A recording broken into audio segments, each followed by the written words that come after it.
There is a truth that most men refuse to admit until they've tasted the bitterness of failure 100 times over.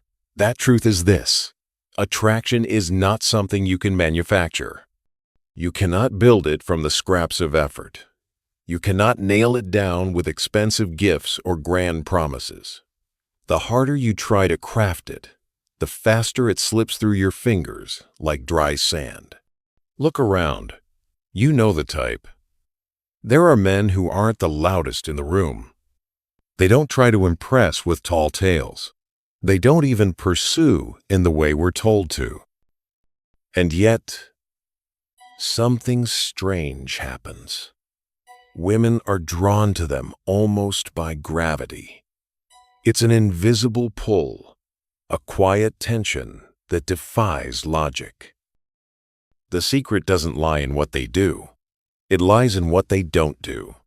It lies in the things they stopped doing a long time ago, deep within their own subconscious. Attraction is not born of action. It is born of a psychological state. It is the effect, not the cause. Today, we are going to dive into the depths of that psychology through the 10 silent laws that decide everything. Law 1. The man who needs to be chosen will never be chosen. Let's start at the root. Neediness. The desire to be loved, to connect, to feel valuable in the eyes of a woman that is human. It's healthy. It proves your heart is still beating. But there is a terrifyingly thin line between desire and necessity. When you desire, you remain a complete entity, open to the possibility of welcoming something great into your life. When you need, you instantly become a deficit. You believe you are missing a piece of yourself, and you're convinced she holds that piece in her approval. Look at the psychological mechanism. When you want a woman to choose you, you are voluntarily stepping into the role of a contestant. You are standing before a judging panel where she is the chairperson. You are handing over your psychological power, the power to decide your value and your happiness to her. You are saying, "Please pick me. Prove that I am enough." The moment you broadcast that frequency, even without words, it's over. Women, at their deepest evolutionary level, are not attracted to neediness. Your need creates pressure. It signals scarcity. And the most primal human instinct is to flee from scarcity and move toward abundance. They are drawn to self-containment. A self-contained man is an island. He doesn't need her to exist. He wants her so they can build something greater together. That distinction is the difference between a beggar and a king. Law 1 is harsh. You must quit the role of contestant before you can become the judge of your own world, the only world she actually wants to enter. Law 2. Attraction dies the moment you seek validation. This is the natural extension of Law 1, and it is subtly destructive. When you need someone to confirm that you are smart, successful, or interesting, you are subconsciously admitting, "I don't believe this is true about myself. I need you to tell me it is."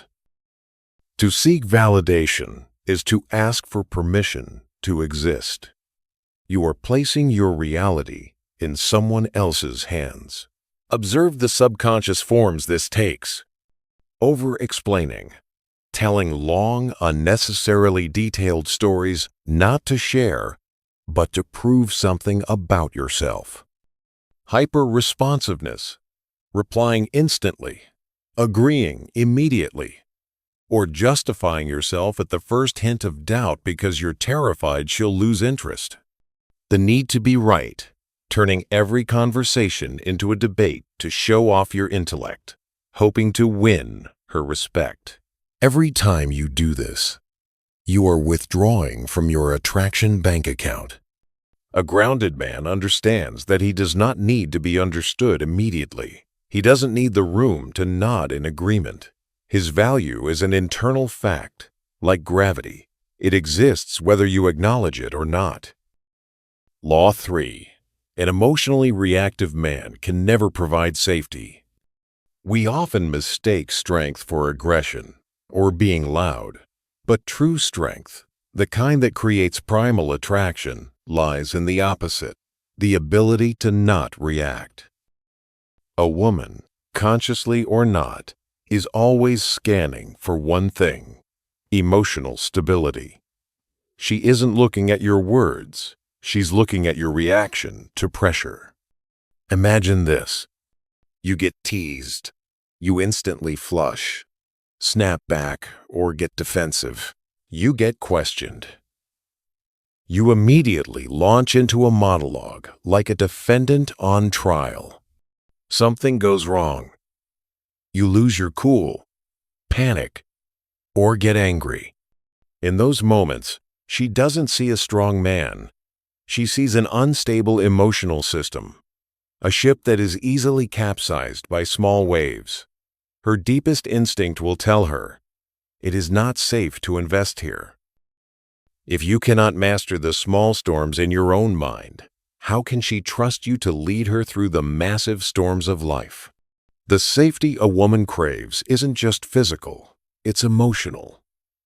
It's the feeling that no matter how chaotic the world gets, the man beside her is a calm center, an unshakable fortress. Law 4. You aren't being tested because you're weak. You're being tested to reveal who you are. The test is the most misunderstood concept in dating. Men hate it. They see it as a game, as manipulation, as a lack of sincerity. But look deeper. Testing isn't a conscious game. It is a primal mechanism. It is the way a woman's nervous system, through thousands of years of evolution, checks the structural integrity of a man before she allows herself to lean on him. When she teases you, cancels a plan, or throws a sharp comment your way, she might not even know she's doing it. She is throwing a stone into the lake of your psyche to see how the ripples look. How do you react? You explain. You rush to fix, clarify, and justify. Result: you failed. You just confirmed. You are easily swayed by a little uncertainty.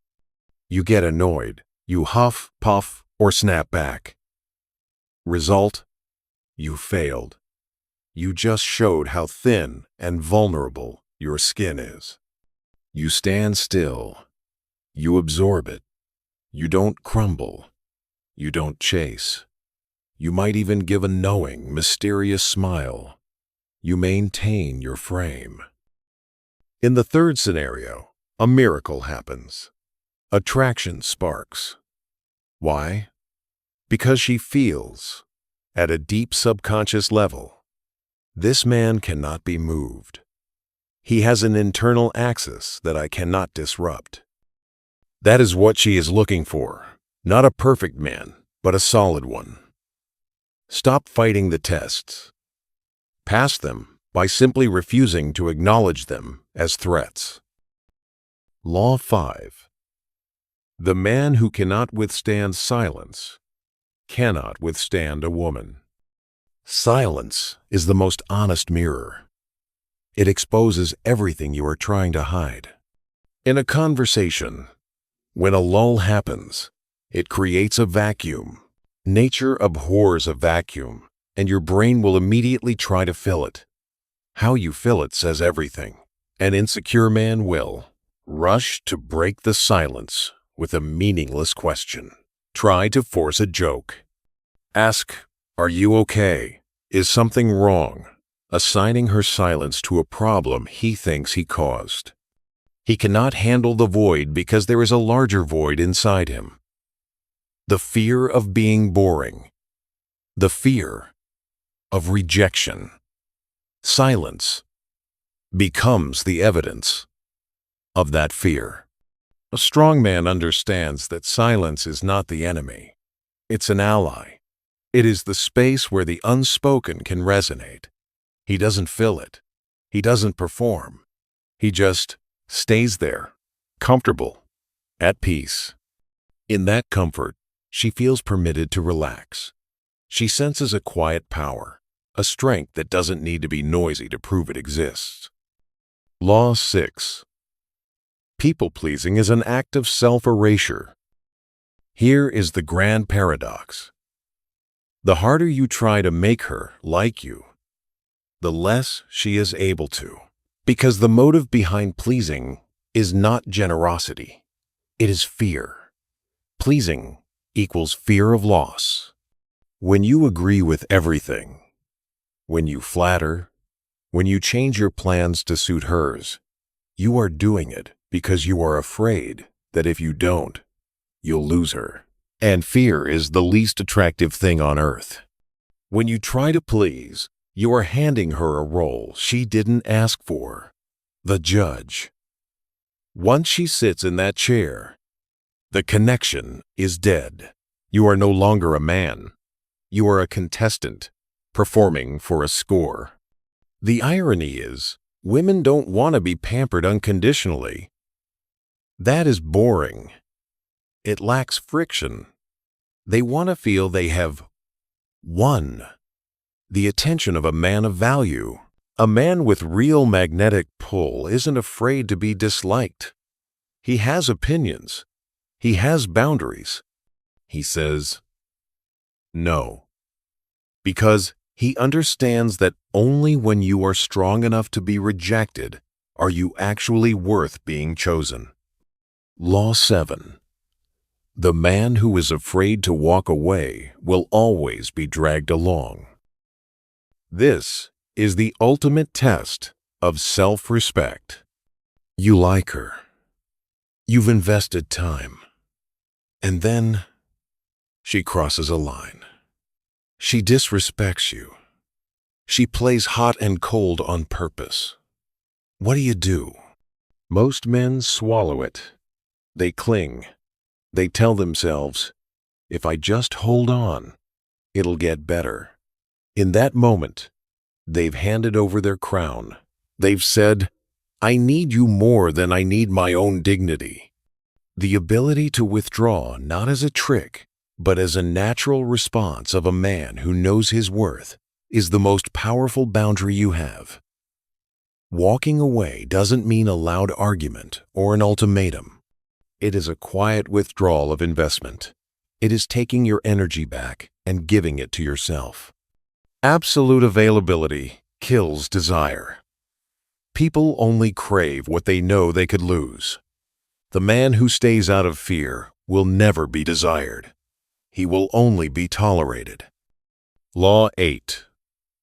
If you lose yourself, she will feel empty in your presence. Attraction needs an other to pull toward. It needs a separate entity with a mission, a spine, and a rich internal world. Imagine you are a unique piece of art. People move closer to study the colors and textures. Now, imagine you start changing your colors to match the preference of every viewer. You become a mirror. When she looks at you, she sees nothing. She only sees a blurry reflection of herself. And that is incredibly boring. This is what happens when you assimilate into a woman. You adopt her hobbies, her lingo, her opinions. You dissolve into her. One day, she looks at you and asks, "Where did you go?" You've disappeared, and attraction has disappeared with you. Authenticity is your greatest leverage. Be the unique art, flawed but real. Let her adapt to your world, not the other way around. Law 9. Women are not drawn to certainty, but to a steady presence. We often confuse these two. Certainty is about the future. I love you. I'll never leave. You're the one. These are promises and conclusions. Steady presence is about the now. It's how you stand, how you listen, how you remain unruffled under pressure. Why does certainty kill attraction too early? Because it closes the story. It's like reading the final page of a novel before the first chapter. There's nothing left to discover. No mystery, no movement. Desire thrives in the space of healthy uncertainty. It lives in the question, does he like me as much as I like him? A deep man understands rhythm. He reveals himself slowly, like a gift being unwrapped layer by layer. He is warm but not easy. Attraction is a slow-motion dance of push and pull, not a manifesto shouted from the rooftops. Law 10. When you stop trying to attract, you become attractive. This is the master law. Throughout these laws, we've moved from dismantling bad behaviors to building an internal state. Attraction never comes from technique. It doesn't come from memorizing lines or game. Those are just paint over a rotting wall. Attraction is the natural byproduct of self-mastery. A man at this level doesn't play games. He is too authentic for that. Doesn't manipulate. He has too much self-respect. Doesn't seek control. He knows the only thing he can control is his own response. He has faced his demons. He has built a life that has meaning even when he is alone. He has learned to stand in the storm of his own emotions. And then he just stands there, unshakable. And that is enough. His stillness radiates a rare energy, inner peace. Women, with their sharp emotional radar, are drawn to that peace, like sunflowers to the sun. What does all this mean? It means we've been looking at the problem backward. We think women are a complex puzzle to be solved. We think we need tips and secrets to get them. The truth is the opposite. Women are not puzzles. They are mirrors. They reflect your internal state with brutal accuracy. When you approach with neediness, insecurity, and a hunger for validation, the mirror reflects rejection and indifference. When you approach from a place of abundance, self-containment, and a grounded axis, the mirror reflects curiosity and desire. If you find yourself constantly rejected or invisible, stop looking for a new technique. Stop looking for a better line. Look inward. The problem isn't that you haven't done enough. It's that you haven't become enough. Not for her, but for yourself. Build yourself into an internal fortress. Become the man you actually admire. And then you'll discover the magic. You no longer need to create attraction. You are the attraction, and everything else will follow.